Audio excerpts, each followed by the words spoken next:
اللهم سلمني من رمضان، اللهم سلمني من رمضان، وسلم رمضان لي وسلمه من صلی اللہ تعالی علیہ وسلم۔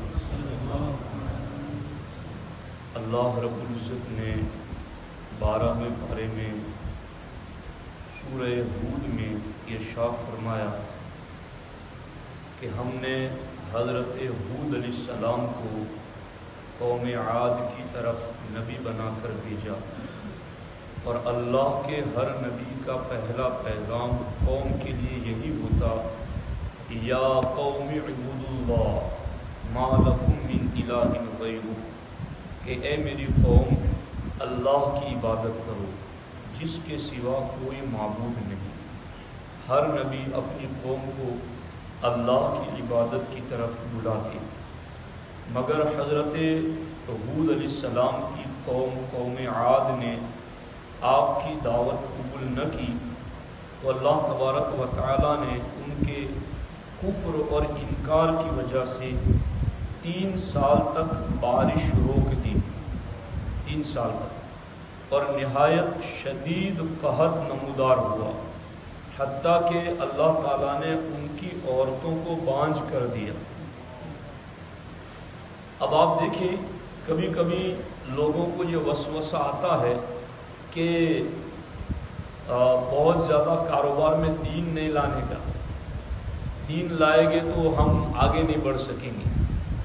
تو حقیقت میں معاملہ اس کے برعکس ہے کہ اگر تم دین چھوڑ دو گے تو قحط سالی ہوگی، اگر تم دین چھوڑ دو گے، عمل نہیں کرو گے تو بارش رک جائے گی۔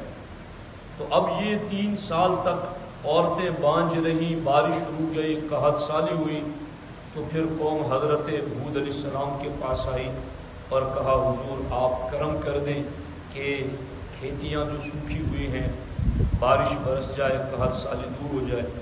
تو حضرت ہود علیہ السلام نے انہیں ایک نسخہ بتایا، اور آپ نے کہا، یا قوم استغفروا ربکم، اے میری قوم تم استغفر اللہ پڑھو، ثم توبوا الیہ، اور اللہ کی بارگاہ میں توبہ کرو، یعنی تم ایمان لے آؤ اور پھر استغفر اللہ پڑھو۔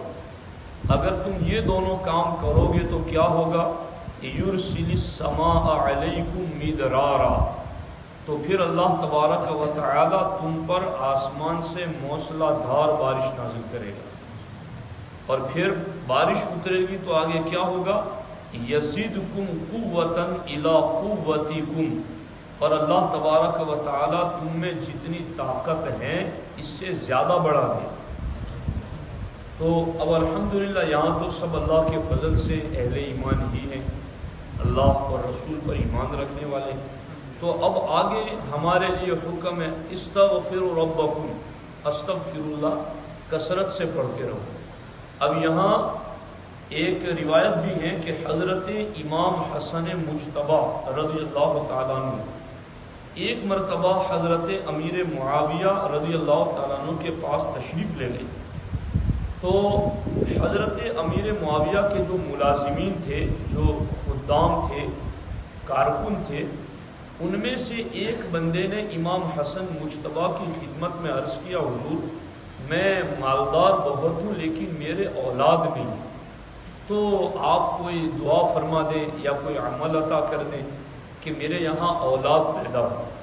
تو حضرت امام حسن مجتبی رضی اللہ تعالیٰ عنہ نے فرمایا کہ تم استغفار کی کثرت کرو، یعنی تم زیادہ سے زیادہ استغفر اللہ پڑھو۔ اب اس بندے نے استغفار کی اتنی کثرت کی کہ روزانہ 700 مرتبہ استغفر اللہ پڑھنا اس نے شروع کر دیا، 700 مرتبہ، یہاں تک کہ اس استغفار کی برکت سے اللہ نے اسے 10 بیٹے عطا فرمائے، سبحان اللہ، 10 بیٹے عطا فرمائے۔ جب یہ بات حضرت امیر معاویہ رضی اللہ تعالیٰ عنہ کو پہنچی تو حضرت امیر معاویہ نے اپنے ملازم سے کہا کہ آخر تم نے امام حسن مجتبی سے یہ پوچھا کیوں نہیں کہ حضور آپ نے یہ عمل کہاں سے بتایا، یعنی یہ عمل کہاں لکھا ہوا ہے؟ تو اس بندے نے کہا کہ اب میری ملاقات ہوگی تو میں حضرت سے ضرور پوچھوں گا۔ پھر امام حسن مجتبیٰ رضی اللہ تعالیٰ عنہ تشریف لائے اور اس بندے کو ملاقات کا شرف بخشا۔ تو اس نے امام حسن مجتبیٰ سے پوچھا، تو امام حسن مجتبیٰ رضی اللہ تعالیٰ عنہ نے فرمایا، کیا تو نے قرآن مجید کی سورہ ہود میں حضرت ہود علیہ السلام کا یہ قول نہیں سنا جو انہوں نے کہا کہ وَيَزِدُكُمْ قُوَّةً إِلَىٰ قُوَّتِكُمْ، کہ تم استغفر اللہ پڑھو گے تو اللہ تمہاری طاقت کو اور زیادہ بڑھا دے گا؟ اور کیا تم نے حضرت نوح علیہ السلام کا یہ ارشاد نہیں سنا وَيُمْدِدْكُمْ بِأَمْوَالٍ وَبَنِينَ، کہ تم استغفر اللہ پڑھو گے تو اللہ تمہیں اولاد میں بھی برکت دے گا اور رزق میں بھی برکت دے گا؟ تو اے پوچھنے والے، اگر تو یہ پوچھ رہا ہے کہ میں نے یہ عمل تمہیں کہاں سے بتایا، تو میں نے 2 نبیوں کی زندگی سے بتایا اور قرآن سے بتایا۔ اس لیے آج بھی اگر اہل ایمان استغفر اللہ کی کثرت کرتے ہیں تو اس کی برکتیں ضرور پائیں گے۔ اس سلسلے میں میں نے اس کے اوپر پھر قرآن میں اور جگہ بھی دیکھا، تو 29ویں پارے میں سورہ نوح ہے، تو چونکہ نوح علیہ السلام کا قول بھی حضرت امام حسن مجتبیٰ نے کوٹ کیا، تو میں نے کہا کہ میں پھر سورہ نوح بھی دیکھ لیتا ہوں کہ اس میں کیا لکھا ہوا ہے۔ تو وہاں میں گیا تو وہاں بھی یہ بات لکھی ہوئی ہے، حضرت نوح علیہ السلام کی قوم نے جب کفر اور شرک کیا اور توبہ نہ کی اور بات نہ مانی، تو اللہ تعالیٰ نے نوح علیہ السلام کی قوم سے 40 سال تک بارش روک دی، اور ان سے بارش روک دی اور 40 سال تک ان کی عورتوں کو بانجھ کر دیا۔ ان کے یہاں اولادیں پیدا نہیں، ان کے مال ہلاک ہو گئے، جانور مر گئے۔ جب ان کا یہ حال ہوا تو پھر قوم نبی کے پاس آئی۔ اب یہ اگلی قومیں اتنی شرارت پسند تھی، مگر پھر بھی اتنا عقیدہ رکھتی تھی کہ مسائل کا حل اور مشکلات دور ہوں گی تو نبی کی چوکھٹ پر ہوں گی۔ یہ عجیب کلمہ پڑھنے والے اس امت میں ہیں جو نبی کی چوکھٹ پر جانے کو شرک کہہ رہے ہیں۔ انہیں اگلی قوموں کے نظریے سے کچھ نہ کچھ سیکھ حاصل کرنی چاہیے۔ سمجھ آ رہی ہے نہیں آ رہی؟ تو قرآن بہت جھوم جھوم کر پڑھتے ہیں، تو قرآن سمجھے بھی تو صحیح۔ سرکار نے خارجیوں کی یہ بھی علامت بیان کی کہ یتلون کتاب اللہ رتبا لا یجاوز حناجرہم یمرقون من الدین کما یمرق السہم من الرمیہ۔ سرکار نے فرمایا، بخاری شریف کی حدیث ہے، کہ کچھ ایسے لوگ بھی میری امت میں، ایسے فرقے بھی پیدا ہوں گے جو قرآن بہت جھوم جھوم کر پڑھیں گے۔ لا یجاوز حناجرہم، اور دوسری جگہ ہے تراقیہم، کہ قرآن ان کے حلق سے نیچے نہیں اترے گا۔ اب حلق سے نیچے اترے تو نہ دل میں جگہ بنائے، تو نہ یہ سمجھ میں آئے کہ نبی کی چوکھٹ پر مسئلے حل ہوتے ہیں، تو حلق سے ہی نیچے نہیں اترے۔ اور لوگ ہمیں پوچھتے ہیں، مولانا بڑا اچھا قرآن پڑھتے اور آپ ان کو بے دین کہتے ہیں۔ میں کہتا ہوں میری کیا پوزیشن ہے میں کسی کو بے دین کہوں؟ نبیوں کے امام نے کہا یمرقون من الدین کما یمرق السہم من الرمیہ۔ سرکار نے فرمایا، تیر جس طرح شکار کو لگ کر کے جسم سے آر پار ہو جاتا ہے، ایسے ہی یہ لوگ دین سے آر پار ہو جائیں گے، دین میں نہیں رہیں گے، دین سے نکل جائیں گے۔ تو اب یہ ایک طریقہ ہے کہ اگلی امتیں اگرچہ شرارت پسند تھی، انکار کر جاتی تھی، مگر پھر بھی مصیبتیں، مشکلیں، تکلیفیں آتی تھی تو وہ روتی ہوئی اپنے نبی کی چوکھٹ ہی پر پہنچتی تھی۔ اور اللہ نے تو کتنا بڑا کرم کیا ہمارے لیے، اللہ نے فرمایا وَلَوْ أَنَّهُمْ إِذْ ظَلَمُوا أَنفُسَهُمْ جَاءُوكَ، اے اب تمہارے میرے محبوب تمہارے بعد تو کوئی نبی پیدا ہونے والا نہیں ہے، اور تمہاری امت کے بعد کوئی امت آنے والی نہیں ہے، اور مصیبتیں تو انہیں بھی آتی رہے گی، تو ان کو کس در پر میں بھیجوں؟ اللہ نے فرمایا وَلَوْ أَنَّهُمْ إِذْ ظَلَمُوا أَنفُسَهُمْ، اے میرے بندو جب جب اپنی جانوں پر ظلم کر بیٹھو، جاؤ کا تو محبوب کی چوکھٹ پر آ جاؤ، یہاں مسئلے حل ہوں گے۔ خیر، حضرت نوح علیہ السلام کی خدمت میں آئے۔ حضرت نوح علیہ السلام نے کہا کہ اب بارش نہیں ہو رہی ہے، عورتیں بانجھ ہو گئی ہیں، کھاد سالی ہو گئی ہے، کھیت ویران ہو گئے، سب کچھ ہو گیا ہے۔ فَقُلْتُ اسْتَغْفِرُوا رَبَّكُمْ، حضرت نوح علیہ السلام نے کہا فَقُلْتُ اسْتَغْفِرُوا رَبَّكُمْ، اللہ سے معافی مانگو، استغفر اللہ پڑھو، کیا ہوگا؟ یُرْسِلِ السَّمَاءَ عَلَيْكُمْ مِدْرَارًا، اگر تم معافی مانگو گے تو اللہ تعالیٰ موسلا دار بارش نازل فرمائے گا۔ وَيُمْدِدْكُمْ بِأَمْوَالٍ وَبَنِينَ، اور اللہ مال بھی دے گا اور اولاد بھی دے گا۔ وَيَجْعَلْ لَكُمْ جَنَّاتٍ وَيَجْعَلْ لَكُمْ أَنْهَارًا، اللہ تمہارے لیے باغ بھی بنا دے گا اور باغوں میں نہریں بھی جاری کر دے گا۔ مَا لَكُمْ لَا تَرْجُونَ لِلَّهِ وَقَارًا، تمہیں کیا ہو گیا کہ تم اپنے رب کی بات سے عزت حاصل نہیں کرنا چاہتے؟ یعنی یہ ایک زجر و توبیخ، وارننگ، مَا لَكُمْ لَا تَرْجُونَ لِلَّهِ وَقَارًا، تمہیں کیا ہو گیا ہے؟ تم لوگوں کی باتوں کو سن کر اس میں عزت سمجھتے ہو، تمہیں اپنے رب کے فرمان میں عزت نظر نہیں آتی؟ تو اب یہ یہاں پر بھی ایک خاص بات ہے، اور وہ یہ ہے کہ یہاں امام حسن بصری کی روایت کہ امام حسن بصری کے پاس ایک شخص آیا اور اس نے شکایت کی کہ حضرت بارش کم ہو رہی ہے۔ امام حسن بصری نے فرمایا کہ استغفر اللہ پڑھو۔ دوسرا شخص آیا، اس نے کہا حضور تنگ دستی بہت زیادہ ہے، محتاجگی بہت زیادہ ہے، آپ نے اسے بھی کہا استغفر اللہ پڑھو۔ تیسرا شخص ہے، اس نے کہا حضرت نسل کم ہونے کی شکایت کی، یعنی بیٹے نہیں ہیں، تو امام حسن مجتبیٰ نے فرمایا امام حسن بصری نے فرمایا تو بھی استغفر اللہ پڑھ۔ چوتھا بندہ آیا اور اس نے کہا حضور زمین میں پیداوار تو ہوتی ہے لیکن جتنی چاہتے ہیں اتنی نہیں ہوتی، تو کوئی وظیفہ دے دے۔ آپ نے کہا تو بھی استغفر اللہ پڑھ۔ چاروں کو حضرت ربیع بن سبی علیہ الرحمہ وہاں بیٹھے تھے، انہوں نے کہا کہ آپ کے پاس 4 الگ الگ قسم کی تکلیفیں لے کر لوگ آئے اور آپ نے سب کا علاج ایک ہی بتایا، استغفر اللہ پڑھو۔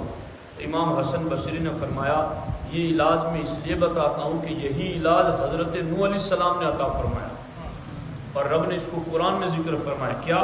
فَقُلْتُ اسْتَغْفِرُوا رَبَّكُمْ، کہ اپنے رب کی بارگاہ میں معافی طلب کرو، استغفر اللہ پڑھو، إِنَّهُ كَانَ غَفَّارًا، وہ بخشنے والا ہے، يُرْسِلِ السَّمَاءَ عَلَيْكُمْ مِدْرَارًا، وہ تم پر موسلا دار بارش اتارے، وَيُمْدِدْكُمْ بِأَمْوَالٍ وَبَنِينَ، وہ مال بھی دے کے مدد کرے گا، بیٹے بھی دے کے مدد کرے گا، وَيَجْعَلْ لَكُمْ جَنَّاتٍ وَيَجْعَلْ لَكُمْ أَنْهَارًا، تمہارے لیے باغ بھی بنا دے گا اور باغوں میں نہریں بھی جاری فرما دے گا۔ تو ایک یہ ہے کہ استغفر اللہ کثرت سے پڑھا جائے، اور رمضان کے مہینے میں ہمارے نبی نے فرمایا نا کہ وَاسْتَكْثِرُوا فِيهِ مِنْ أَرْبَعِ خِصَالٍ، کہ رمضان میں 4 کام زیادہ کرنا۔ سرکار نے فرمایا تو خصلتین ترضون بہما ربکم، 2 کام ایسے ہیں جو کرو گے تو رب راضی ہو جائے گا۔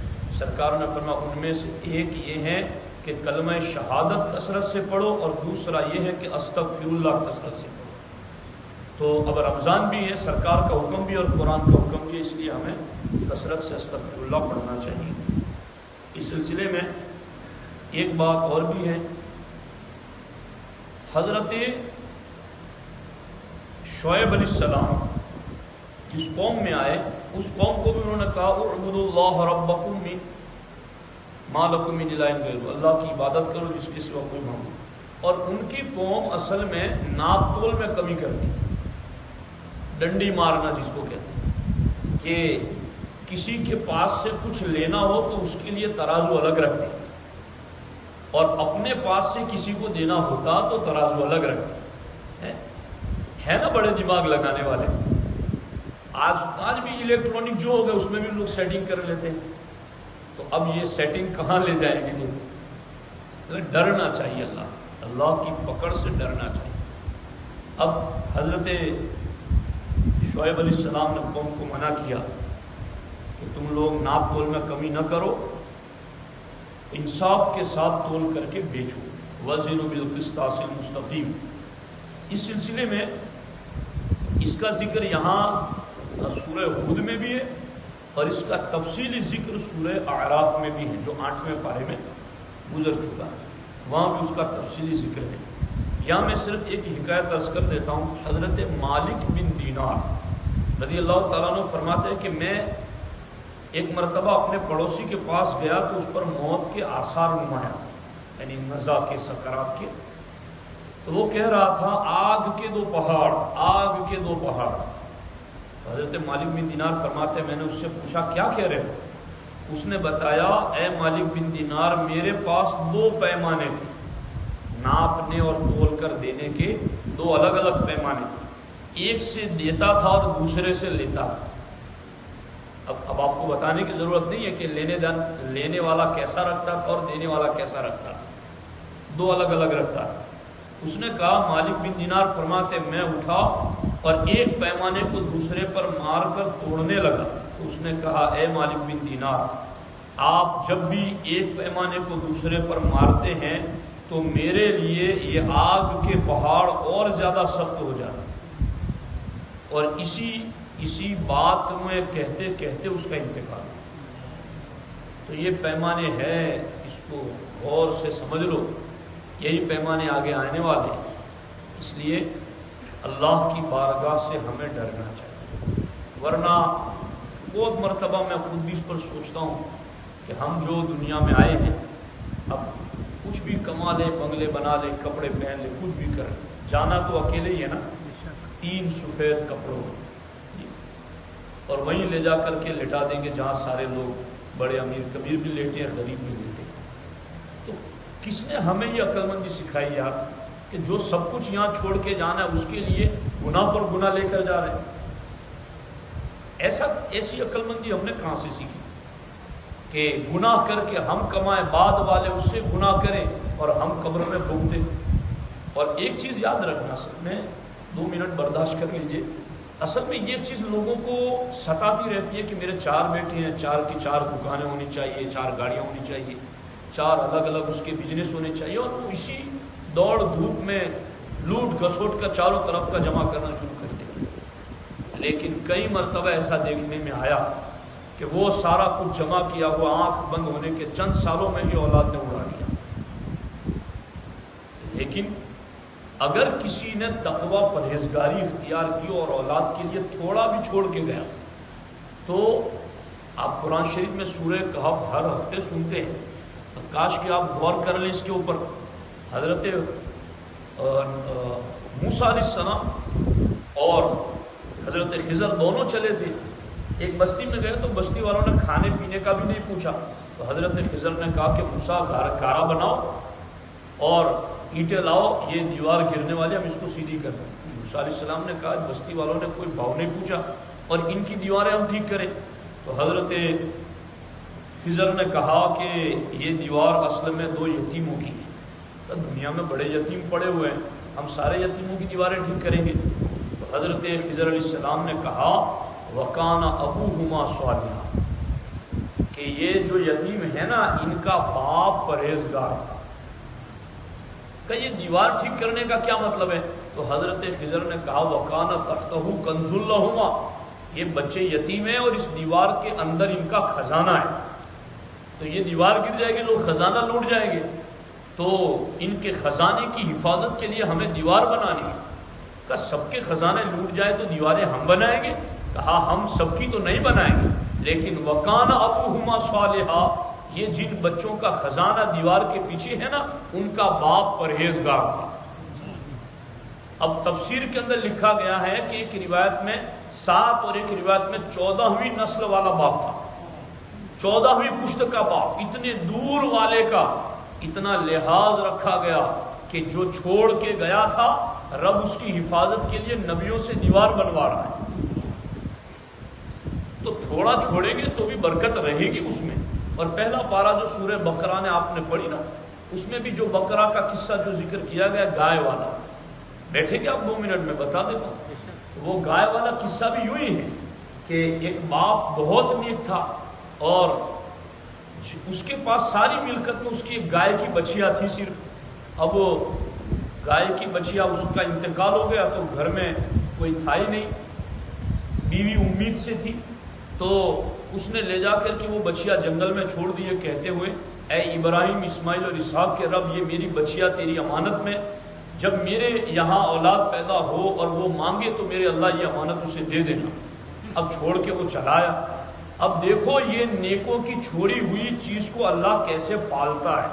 اور کیسے قیمتی بناتا ہے.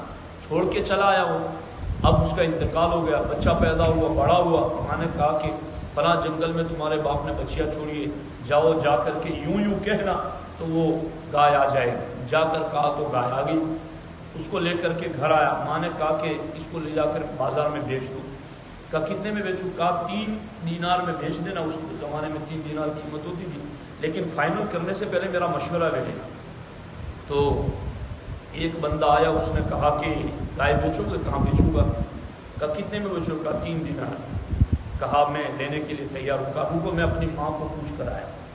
کہا نہیں پوچھنے مت جانا، تمہیں چاہیے تو میں 3 کی جگہ 6 دینے کے لیے تیار ہوں، مگر پوچھنے مت جاؤ. کہا تب تو مجھے نہیں بیچنا، میں ماں کی اجازت کے بغیر نہیں بیچوں گا. اب وہ چلا گیا. ماں کو کہا تو ماں نے کہا ٹھیک ہے، اب 6 میں مانگے تو بھی دے دینا، مگر مجھے پوچھنے کے لیے آنا. دوسرے دن پھر وہی شخص آیا. اس نے کہا کہ 6 میں دے دو. کہا دے دوں گا، میں ماں سے پوچھ کے آ گا. کہا نہیں ماں کو نہ پوچھنا. اس طرح 2-3 دن تک ہوتا رہا. تو اس کی ماں مزاج شناس تھی، پہچان گئی. ماں نے کہا اب جب وہ آئے تو اس سے پوچھ لینا کہ اللہ کا حکم کیا ہے، بیچنا ہے یا نہیں بیچنا. تم روزانہ قیمت بڑھا رہے ہو، ماں کو پوچھنے بھی نہیں جانے دے رہے ہو، تو اللہ کا حکم کیا ہے؟ تو بتایا میں فرشتہ ہوں اللہ کا، اور یہی بتانے آیا ہوں کہ اس کو بیچنا مت. ابھی بنی اسرائیل اس کو خریدنے آئیں گی، اور اس گائے جیسی اللہ نے دنیا میں ایک بھی پیدا نہیں. اور بنی اسرائیل اس کو لینے آئے تو چمڑا بھر کر کے سونا لینا. اللہ اکبر. اب یہ بنی اسرائیل میں ادھر چچا زاد بھائیوں نے اپنے رشتہ دار کو مار دیا، اور وہ بھی وہاں مال کے لالچ میں مارا تھا کہ اس کا آگے پیچھے کوئی نہیں، اس کو مار دیتا کہ اس کا مال ہمارا ہو جائے. جی دیکھو یہ چاروں طرف مال کے مسئلے بکھرے ہوئے. اللہ کی پناہ ایسے مال سے جو مال ہمیں دین سے بہتر ہے. اللہ ایسے مال سے ہمیں اپنی پناہ میں رکھے.